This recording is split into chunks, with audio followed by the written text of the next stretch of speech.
தகவலாய் ஒரு காரியத்தை அறிந்து கொள்வது வேற, நான் அறிந்த காரியத்தை நான் பின்பற்றுகிறேன் அப்படின்றது கம்ப்ளீட்டா வேற.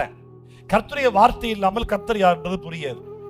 கர்த்தருடைய வார்த்தையை உனக்கு என்னன்னு தெரியாம இந்த வார்த்தை போதிக்கக்கூடிய கர்த்தர் யாருன்றது மட்டும் எப்படி தெரிய வந்துடும்? தெரியாது.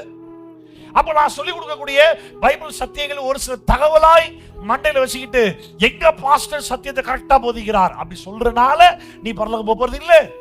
எங்க பாஸ்டர் பேசினா நல்லா புரியுது, புரிஞ்சனால நீ பரலோகம் போறது இல்ல. அதை பின்பற்றுகிறாயா, அதை செய்கிறாயா? யாக்கோபு 1:22, நீங்கள் உங்களை வஞ்சியாதபடிக்கு ஏமாந்து போயிடாத.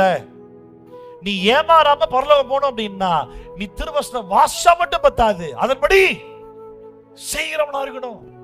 அப்ப இயேசு தெரியும்னு சொன்னா பத்தாது, இயேசு ஃபாலோ பண்றவனா இருக்கணும். இயேசு ஃபாலோ பண்ணணும் அப்படின்னா நீ முதல்ல உலகத்தை விட்டு வெளியே வரணும். உலகத்தின் மேல் அன்பு கூறுகிறவன் தேவன் மேல் அன்பு இல்லாதவன் சொல்லிட்டார். நீ இயேசு தெரியும்னு சொல்றது எந்த டெப்த்ல உனக்கு தெரியும்னு சொல்லு. ஃபாலோ பண்ற லெவல்ல உனக்கு தெரியுமா?